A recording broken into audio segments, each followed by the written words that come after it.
isa sa malayong silangan, upirang ngalan perlas ng silanganan. Ang kagandahan nito ay walang katulad, pinto't pilak, bulaklak ay namumukadkad. Bangon upir, bangon tayo ay aahon sa mga dayuhang umalipin noong unang panahon. Tumindig ka, gulat ang iyong mga mata, panahon na sabi ng abayahawa. Hello po sa ating lahat mga ka-Operians. Welcome po muli sa ating talakayan ng Tura at Ipan. Sa ating po mga tagapakinig, mapagpalang araw, hapon, gabi sa inyong lahat. Saan man kayo naroon, samahan niyo kaming muli sa pagpapatuloy ng ating pagtalakay sa aklat ni Propeta Amos. Okay po. Kabanata 6. Sawimpalad sa mga kampante. Sawimpalad kayo ng mga kampante sa Sayon, at kayo ng mga nagtitiwala sa bundok ng Samaria, kayong mga pinuno ng kilalang bansa, na doon dumudulog ang mga Israelita. Tignan ninyo ang Kalne at ang dakilang Hamat. Bumaba kayo sa gas ng Pelistya. Higit ba sila sa inyong dalawang kaharian? Mas malawak ba ang kanilang lupain kaysa sa inyo?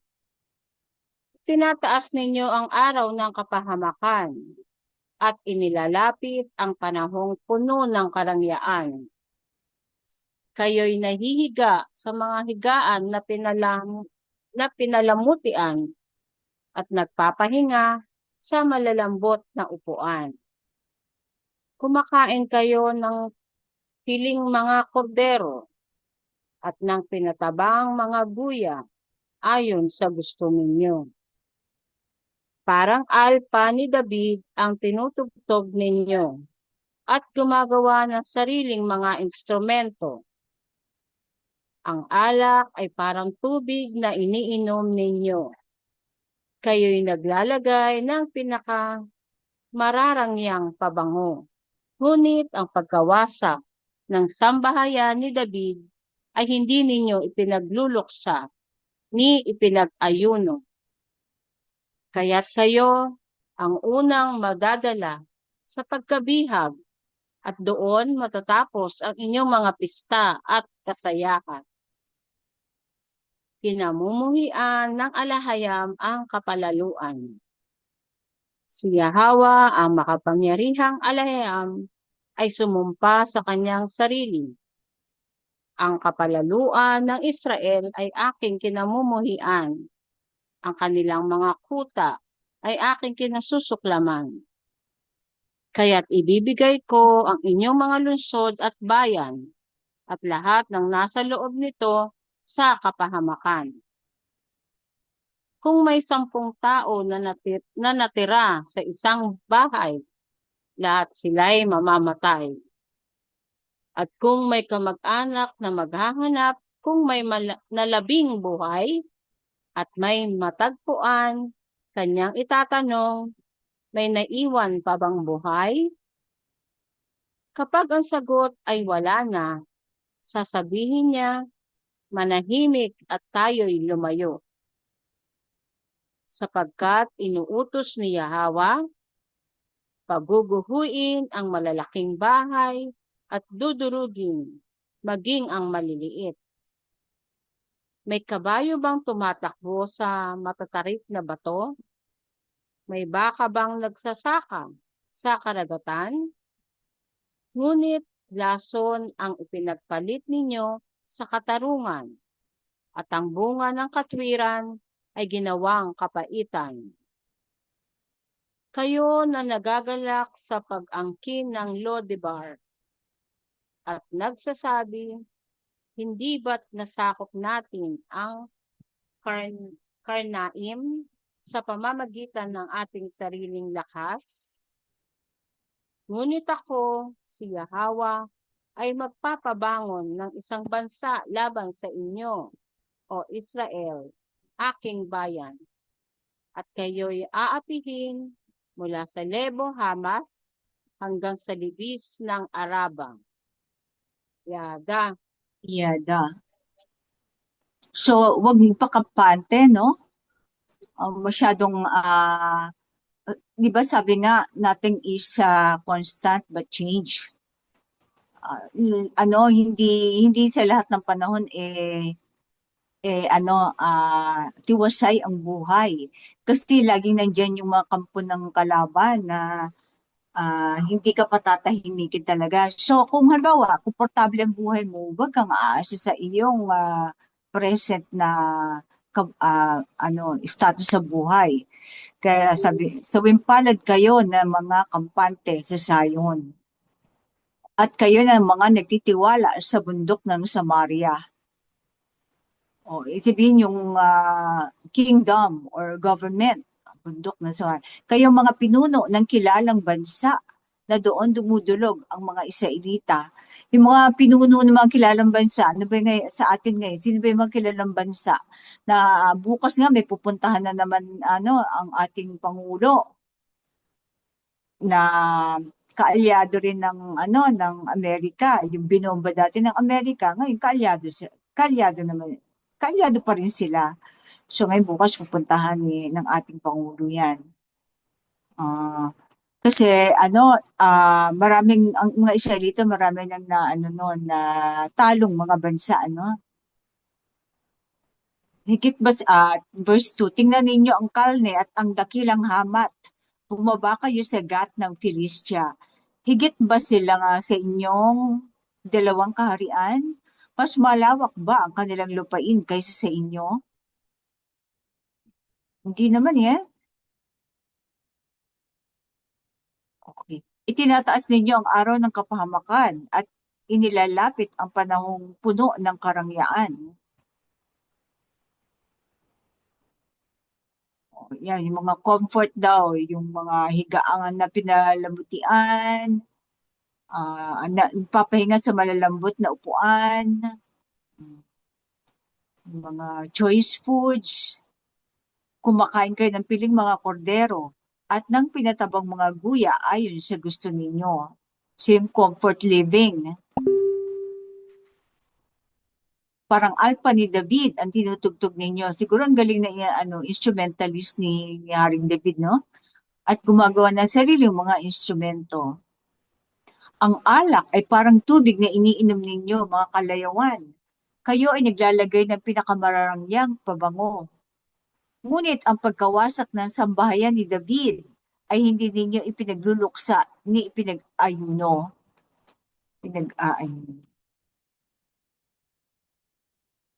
So, sambahayan ni David ay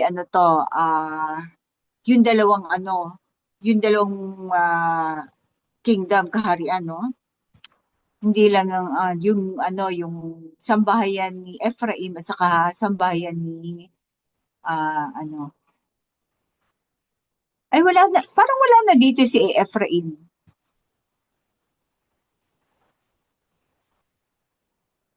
Sambahayan ni Judah na lang o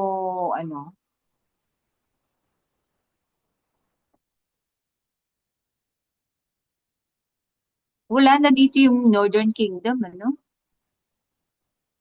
Sa verse 7, kaya't kayo ang unang madadala sa pagkabihag at doon matatapos ang inyong mga pista at kasayahan.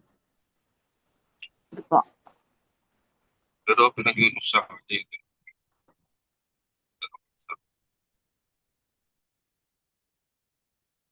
Naintindihan niyo mga kapatid na yung sinabi ni Bro?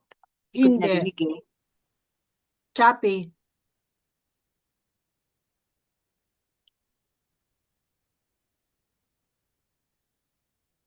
Sino nga ba yung unang nabihag?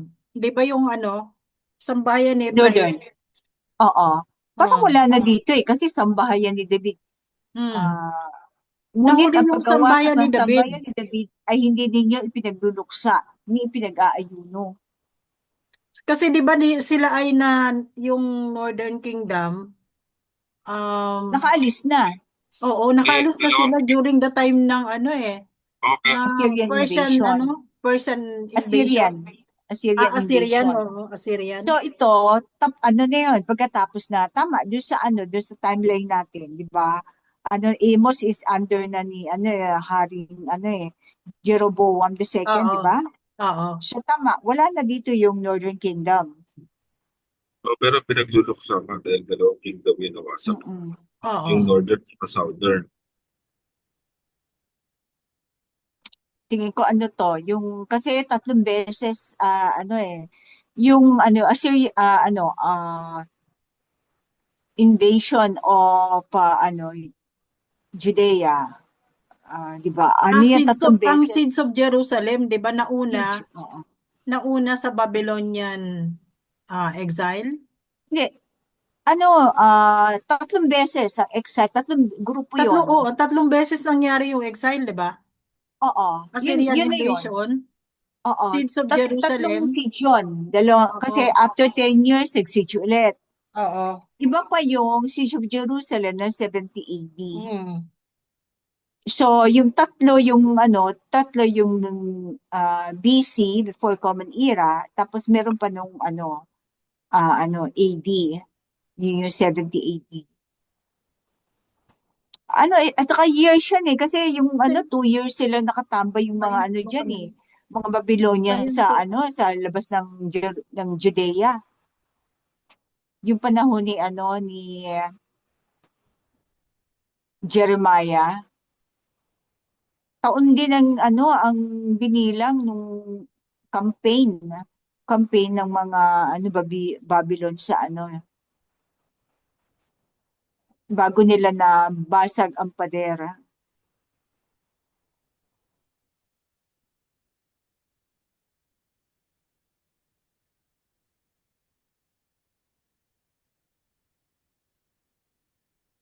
Tapos sa kinamumihaan ng alahayam ang kapalaluan. Si Yahweh, ang makapangyarihang alahayam, ay sumumpa sa kanyang sarili. Sinabi niya sa kanyang sarili, ang kapalaluan ng Israel ay aking kinamumuhian. Ang kanilang mga kuta ay aking kinasusuklaman. Kaya't ibibigay ko ang inyong mga lungsod at bayan at lahat ng nasa loob nito sa kapahamakan. So yun sumumpa pa lang alahayam na talagang niya ang Jerusalem. At ginawa niya itong 70 years para makapagsabat. Yung mga hindi natupad na Sabbath year, ginawa niya ng isang bagsakan. 70 years sila. Kasi bali dito parang magpa 490 years sila sa na hindi nagsasabat.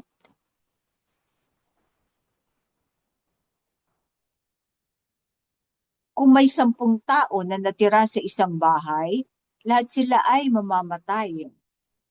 Talagang lahat yun, no? Tapos verse 10.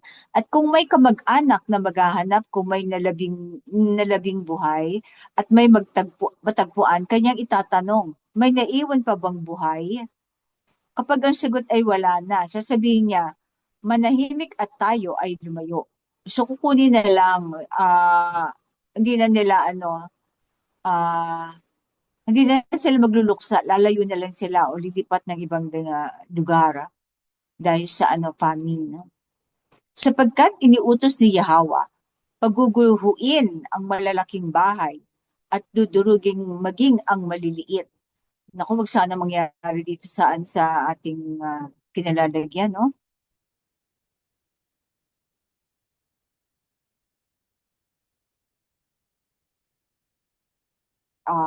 Check ko lang itong verse 12. Anong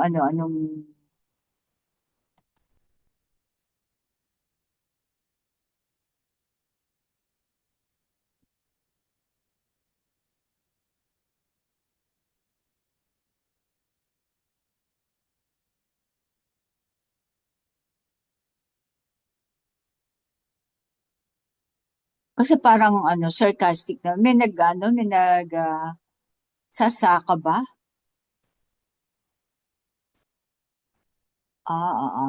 To oxen plow the sea. Tama. Tama. May kabayo bang tumatakbo sa matatarik na bato? May baka bang nagsasaka sa karagatan? Siyempre wala. Ngunit lason ang ipinagpalit ninyo sa katarungan, at ang bunga ng katuwiran ay ginawang kapaitan. Oh,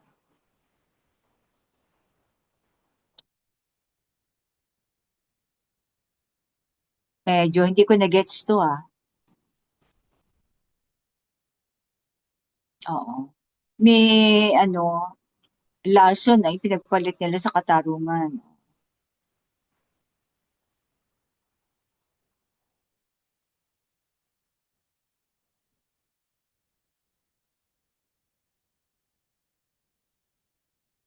Parang sinuway lahat, no? Ang bunga ng katuwiran ay ginawang kapaitan. Sa halip na ano na blessing ay naging pait dahil sa kanilang pagsuway. Oo, yun nga sis. Kaya nga sila natapon sa ibang Oo. bansa dahil sa kanilang pagsuway.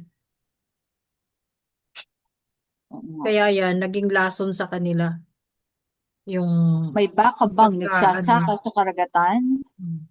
Siyempre, ano yun? Ah, hindi normal yun. Anong sasakahin mo sa karagatan? Pero yun ang ginagawa nila parang Hmm. pagsuway, no? Kapalaluan. Talaga may yung rebellious spirit of verse 13. Kayo na nagagalak sa pag-angkin ng Lodebar at nagsasabi, hindi ba't nasakop natin ang Karnaim sa pamamagitan ng ating sariling lakas? O mayayabang nga. Ngunit ako, si Yahweh, ay magpapabangon ng isang bansa laban sa inyo, o Israel, aking bayan. At kayo ay aapihin mula sa Lebo Hamat hanggang sa libis ng Araba. So, yung bansang yon yung Babylon, no? Oo, yung Babylon. Lebo Hamat, saan ba yun? Boundary yan ng ng tribo ni Judah, Lebo Hamat, tsaka Araba.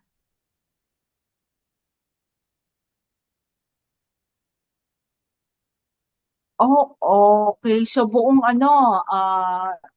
North and South o o Ang libis ng Araba Oo, sa baba, lahat, ay baba, lahat tama, na sis. tama. Sa Mm. Jerusalem nga, no? Seeds of Jerusalem to. Oo. So, tama.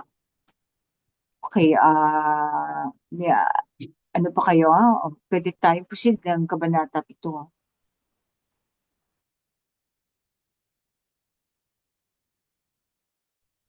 Back to you, Sis Maria. Salamat.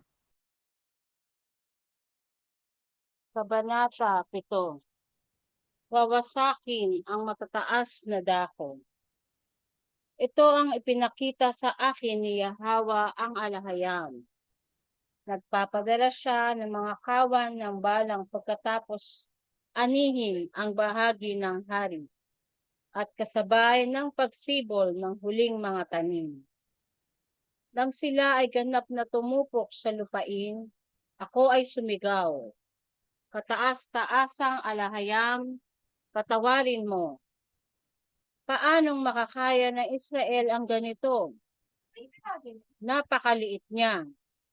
Kaya't naghihinay-hinay ang alahayam at nagsabi, hindi ito mangyayari. Muli, ito ang ipinakita sa akin ng alahayam.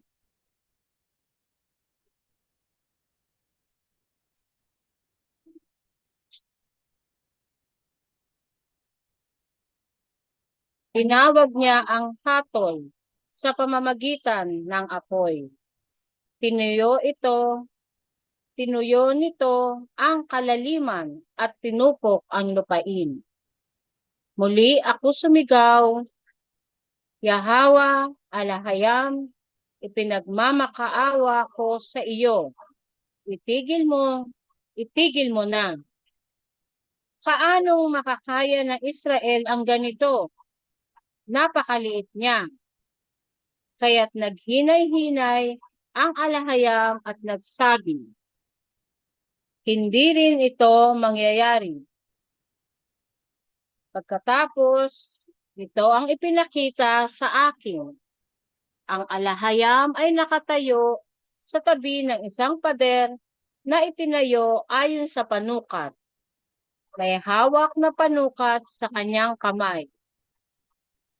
At tinanong ako ng alahayam, ano ang nakikita mo, Amos? Sumagot ako, isang panukat. At sinabi niya, tignan mo, maglalagay ako ng panukat sa kalagitnaan ng aking Israel. Hindi ko na sila patatawarin. Ang mga mataas na lugar ni Ina, Ishtar, ang inyong reyna ng langit ay wawasakin. Ang mga dambana ni Molek at Baal ay gigibain.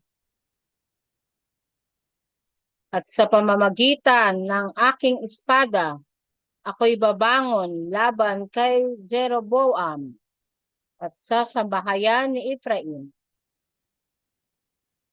Si Amos at si Amaziah. Pagkatapos si Amaziah na pari ng Bethel ay nagsugo ng mensahe kay Haring Jeroboam ng sambahayan ni Efraim na nagsasabi, si Amos ay nagbubuo ng sabuatan laban sa iyo at hindi kayang tiisin ng Israel ang lahat ng kanyang salita. Sapagkat ito ang sinasabi ni Amos, si Jeroboam ay mamamatay sa pamamagitan ng tabak at ang pagpapatapon sa Israel palayo sa sariling lupain ay tiyak. At sinabi ni Amaziah kay Amos, umalis ka rito, manghuhula. Bumalik ka na sa lupain ng sambahayan ni David at doon ka na magpropesiya at maghanap buhay. Huwag ka nang magpahayag dito sa Bethel sapagkat ito ay santuaryo ng hari at templo ng kaharian. Ngunit sumagot si Amos kay Amaziah, hindi ako propeta, ni anak ng propeta. Ako ay isang pastol at tagapangalaga ng mga puno ng sycomoro. Subalit kinuha ako ng alahayam mula sa aking kawan at sinabi sa akin, humayo ka, magpahayag ka sa sambahayan ni Efraim. Kaya ngayon, pakinggan mo ang salita ni Yahweh. Ikaw ay nagsasabi, huwag kang magpropesiya laban sa Israel, at tigilan mo ang pagpapahayag laban sa mga lahi ni Jacob. Kaya ganito ang sabi ni Yahweh ang alahayam. Ang iyong asawa ay magiging patotot sa lungsod. Ang iyong mga anak, lalaki at babae, ay mabubuwal sa pamamagitan ng tabak. Ang iyong lupain ay susukatin at hahatiin. Ang kamatayan mo ay tiyak sa isang paganong lupain. At tiyak na ipapatapon ang mapaghimagsik na Israel palayo sa sariling lupain, upang doon ay bumagsak. Yada. Sis, ano pala to? Yung Israel dito, yung sambahayan ni Ephraim. Nandito pa, nasaan pa sila? Assyrian invasion pa to. Wala pa Assyrian invasion. Kaya nga, di ba ito yung babala para sa ano? So, ano pala? Assyrian invasion? Patingin nga nung mapa ng ano nat, ay mga kings, yung si Amos, so kung saan, wait Wala siyang ano wala siya dito sa timeline ni si Amos. Pero Yeah, after ni things, ni Jeroboam II, ang sumunod sa kanya ay si Zekaraya, si Shalom, si Menahem, Pekaya, Peka, oo. So, nandiyan pa yung ano, kaya Hosea. lang yung Hosea lahat kasi ang ng, last nila eh. Si oo. Hosea ang last nila So, na oo. king. So, yung sinasabi palang Israel dito, isang bahayan ni Ephraim. Kaya nga, 'di ba? Nauna ang sambahayan ni Ephraim Kaya nga, so dapat pala na i-edit natin sa pinarusahan. chapter 6. Sambahayan ni, wait sambahayan ni chapter 6. Break tayo ng chapter 6. Tayo, nagluan tumudulog ang mga Israelita. Okay, dito sa inyo. Chapter 6, verse 6. Oo. Hindi, sambahayan ni, ang alak ay parang tubig ninyo. Verse 6. Ngunit ang pagkawasak sa sambahayan ni David ay hindi ninyo pinagluluksan, pinag-aayuno. Kaya unang madadala okay. Babala pa lang Sinusumbatan, ito, sis. oo, itong verse 6, ang alak ay parang tubig na iniinom ninyo. Kayo ay naglalagay ng pinakamararangyang pabango. Ngunit ang pagkawasak ng sambahayan ni David ay hindi ninyo pinagluluksa ni pinag-aayuno. Ano kasi natalo ang sambahayan ni David. Oo. Natalo. Kaya ngayon sinusumbat niya, bakit hindi man lang nagluluksa ang sambahayan ni Ephraim? Okay, so sambahayan nga to ni Ephraim, yung kausap niya dito, sa nagwa-warning sa Hmm. Wimpalad. Pagbalang po. Pagpalang gabi, okay. Kayo ba, mga Israelita, naghandog sa akin ng mga alay? Ito, mga Israelita, kayo ba sambahayan ni Ephraim? Sa verse 25 ng chapter 5. Chapter 5. Kayo ba, mga Israelita, kayo ba, sambahayan ni Ephraim ay naghandog sa akin ng mga alay?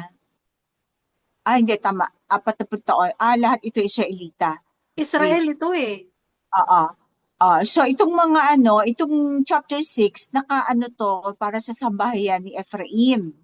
Kaya nga, di ba ito yung babala sa Okay. sambahayan Oo. ni So Efraim? dapat palitan natin ang kapalaluan ng sambahayan ni sa verse 8, ang kapalaluan ng sambahayan ni Ephraim ay aking kinamumuhian. Di, Sambahayan. di ba tinukoy yung ano kanina, yung dalawang kingdom? Oo. So, Yun, pero ditong kinumuhin niya dyan, dalawang kingdom. sa 6, sa chapter 6, nakaano to address kay sa sambahayan ni Mm. Ephraim. Kaya't ibibigay ko ang inyong mga lungsod at bayan at lahat ng nasa Naka-address sa kay lirito. Di Ephraim. ba? Tama. Yung Assyrian invasion, di ba pinalaya sila doon? Oo. Eh di Sabi ano din ni yan? Ford. Oo. Eh di ibig sabihin, ano yan? Eh di ibig Oo. sabihin, kaya pala nasakop ng nung ang China at saka sa atin. Halos lahat nung 10 tribes nasakop nila eh. Mm. Oo. Ano to? Yung So, Northern Kingdom lang to eh. Nasakop natin karon particular lang yan sa namigay. particular lang Oo. yan dun sa tatlong sa ano to, sa House of Ephraim, yung 10 tribo nakasama niya, na pinamunduan niya pala. Uy, okay, ay magpapabango, okay. So, itong verse 14, sambayan ni Ephraim din to. Ang nakalagay diyan. Ah, ngunit ako si Yahweh ay magpapabango ng isang bansa laban sa iyo, sambayan ni Ephraim. Sambahayan ni Ephraim. Paki-take note babaguhin ko din sa English. Aking bayan, at kayo ay aapihin mula sa Lebo Hamat hanggang sa libis ng Araba. Kasi Ba, ano po ba yun nasa English? Baka mamaya ma-misinterpret yung sinabi niya oo, eh. Ano ba yun hindi, nasa English? verse, chapter, ano nga ba yung yung kanina? 6:14. Mamaya ma-quote na naman tayo 6:14. dyan. Oo. Oo. Ano nakalagay po dyan? Ano nakalagay? I will stir up a nation against you, Israelites, that will oppress you all the way from Lebo Hamath to the valley of Araba. Kailangan house of Ephraim. Dali, kayo Yung kaninang anong version sis? Alin? Yung isang Pinalitan natin? binago pa natin. Oo. Sa ano yon? Tingnan mo na. Verse, Tingnan niyo po yung verse 13. Ito, sa verse 8. Tingnan po niyo po yung verse 13. 13. Hindi, house. yung verse 13. Okay, house. So, kailangan specific kasi pag Israelita lang, mag-mix. Stop Kasi na. ang mayabang talaga dito ang House of Ephraim eh. No? Kaya nga po, i-check niyo nga po Bakit yung hindi ano. kayo Yan, niluksa? Ito, sinabi niya hindi ba't nasakop natin ang Karnaim? Nasakop ba ng Ephraim yan? O, i-google mo. Paki-google, mga kapatid. Karnaim. Kung Saan ang Ephraim ang Karnaim? kung Ephraim ang sumakop diyan sa Karnaim, sila yan. Oo. Sila Paki-google, yan. mga kapatid. Baka ako maputol eh. Dali. Who Dali. conquered Karnaim?